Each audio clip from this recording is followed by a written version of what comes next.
What up? It's your boy T-Bird here with a new reaction. About to check out the video I came across via Creeker Raw's channel, and I thought it was interesting. Want to check out those two wrestling moves that almost killed people. There's some moves about wrestling that can be very dangerous. That they put somebody on risk. Even some actually did cause some unfortunate situation to happen as well too. Like the one with Manny Pereira, I think his name is this dude with Rey Mysterio?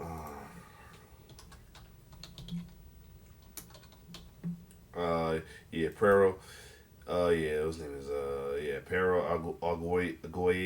When in any match where he did 619, he landed. It wasn't like he did it, just the way he landed on the rope, kind of took him out permanently, unfortunately, as well too.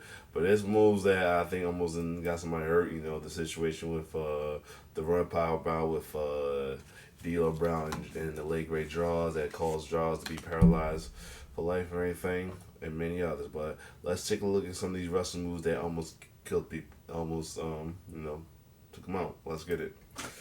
You're gonna be really glad you aren't this guy. Moose getting involved. This wrestler's chest was so sweaty that his opponent's hand slid and hit him in the throat. The Ooh. wrestler couldn't breathe and actually had to leave the ring and didn't sell the move. Let's not forget Triple H took a minute and had Throat Crusher man from RVD as well too. On the first Elimination Chamber. Thankfully, he was okay and continued the match, but this next wrestler wasn't so lucky. The main event of the February 6, 2012 episode of Raw was a six-pack challenge. Two of the participants were The Miz and R-Truth. During the match, Truth sent Miz to the outside and then tried to hit a springboard splash. However, The Miz failed to catch R-Truth, and the future 24/7 champion landed straight on his back. Truth had difficulty moving and was unable to continue the match, but did recover. This next move, though, is extremely dangerous and was actually banned in WWE. AJ Styles' Clash has caused many neck injuries. The reason it's so dangerous is that the person taking the finisher has to whip their head back. That's probably why he for a while he used the flying elbow for his finisher, and the style class was the signature. Wow. It seems simple. Most wrestling moves require the person taking the move to tuck their chin in. But if you do that while taking the Styles Clash, it can result in your head and being crushed. Jesus! Oh my God! Lionheart fell victim to the Styles Clash and actually broke his neck. Doctors told Lionheart he might never walk again, and he was out of action for a year. Sometimes, though, it's the simplest moves that can be the most dangerous. During a 2 out of 3 falls match for the Women's Championship, the challenger, Candice Michelle, was climbing the ring post. The champion, Beth Phoenix, countered by throwing her body into the top rope, causing Candice to fall to the mat. However, Michelle landed incorrectly, and you can instantly tell that Candice wasn't okay. Phoenix realized this and pinned her opponent to end the match. Once Candice got to the hospital, it was discovered that she had suffered a cracked clavicle. Michelle did recover, however, and was back in action within 14 weeks. Talking about simple moves, though, this guy was inches away from being paralyzed for the rest of his life. Price it in. Whoa! Chair shots to the head are banned in most major wrestling companies, and for good reason. During his run in Impact Wrestling, Jeff Hardy had recently turned heel. During an episode of Impact, Hardy ran into the ring and smacked Mr. Anderson in the back of the head with a chair. It's tough to watch, and it gets even worse. The chair shot caused Anderson to start bleeding, and it was nasty. It even looked like Jeff Hardy knew he had messed up. Unfortunately for Anderson, this wasn't the first time this had happened. At Survivor Series 2006, Mr. Anderson took on The Undertaker in a first blood match and won. However, afterward, Undertaker got his revenge. That chair shot. Woo! Jesus! Even fans had to look away because that chair shot was so brutal. In 2010, The Undertaker fought Rey Mysterio in the main event of SmackDown. In the final moments of the match, Mysterio hit his signature seated senton from the top rope, but accidentally landed on Undertaker's face. The botched move gave the dead man a concussion, as well as a broken nose and orbital bone. The injury took Undertaker out of action for 3 months, but it also did permanent damage to his vision.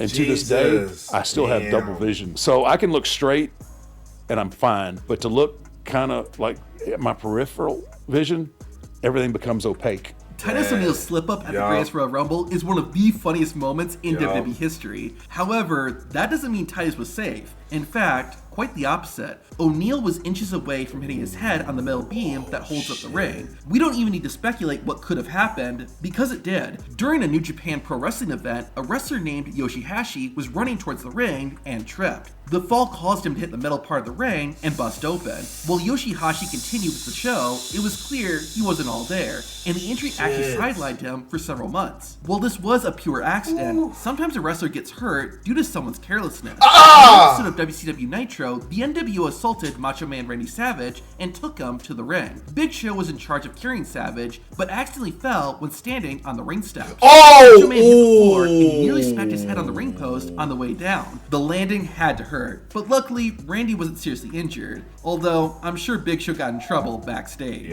Now, I'm not trying to be mean, but what did you think was going to happen? At an independent wrestling event, two wrestlers, Warhorse and Gary Jay, were having a last man standing match. It was a very brutal fight, as the two wrestlers wreaked havoc all over the venue, as well as the ring. At one point, Gary Jay took part of the turnbuckle and put it inside his opponent's mouth. Jay then threw Warhorse out of the ring, but in doing so, the hook on the turnbuckle got yanked out of Warhorse's mouth. Instantly, a pool of blood began to form. Warhorse finished the match, but the botched move left him with a disfigured mouth and a permanent scar. What I'm really wondering though, is how Montez Ford is still able to walk after this. Oh yeah, remember? Look out! How can you not be fired up with Montez? Look out! Beat! Oh God! Well, yeah, he tore himself up. We'll make it worse. Then Clutch did the usual best moves from GSV. And Raw's gonna laugh, but still, it's just because how it happened, but still, yeah, he jacked himself up a little bit. Woo! It looked like Austin Theory failed to catch Ford. Theory wasn't supposed to. The plan was for Seth Rollins to trip Montez so Ford wouldn't actually flip over the top rope. However, Rollins was a bit late, and in the moment... okay, so that's why a lot of folks was blaming Austin Theory for not catching him. It wasn't the case. Rollins was supposed to grab him, stop him from flipping, but they didn't in time. Oh, that's why. That explains a lot. Wow. Montez followed through. Jesus! While Ford was at risk of a serious back injury, he was okay and wasn't out of action for too long. Sadly, this next wrestler had his career cut short due to one bad move. One of the most dangerous tag team finishers was the Road Warriors Doomsday Device, and for very good reason. In 1997, the Road Warriors were taking on the Godwins.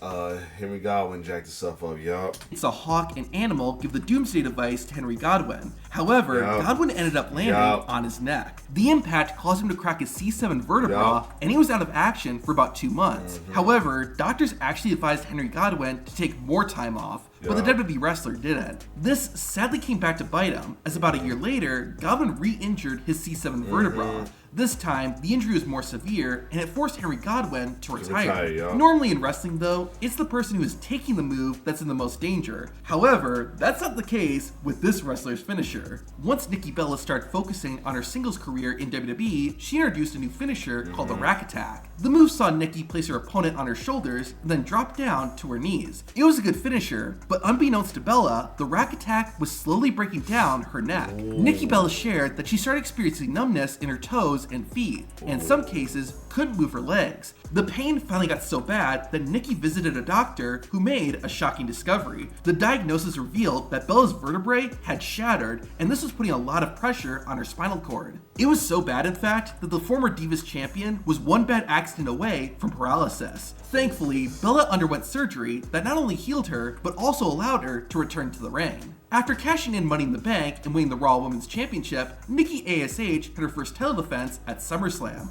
Unfortunately, Nikki nearly turned to ash. At one point, Nikki ASH and Rhea Ripley were on the outside. Charlotte Flair got on the top rope and hit her signature corkscrew move. However, the impact caused Nikki's head to smash into the ringside barricade. It looked pretty bad, and it was clear it took a toll on Nikki ASH. Yeah, I think somebody they mentioned that because there are a lot of people saying that's why they wanted Charlotte to stop doing that moonsault because it was so dangerous. Yeah. Oh my God. However, Nikki finished the match. Triple H's finisher, the pedigree, is pretty iconic. Oh yeah. However, the original pedigree had to be banned due to how dangerous it was. The game would keep his opponent's arms hooked the entire time, which made it difficult for the person taking the move to protect their face. This led to some extremely risky moments, like when Triple H pedigreed Mick Foley onto a pile of thumbtacks. Oh no! No! Not the tax!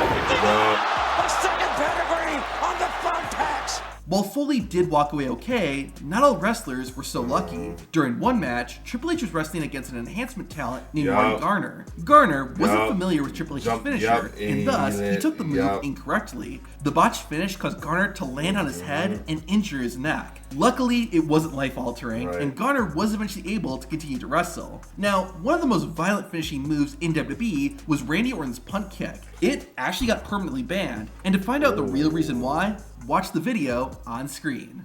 Oh, okay. Alright, stop. Yup. I don't think about that. We'll check that out another time, but yeah. Whew. That was brutal right there, man. For real.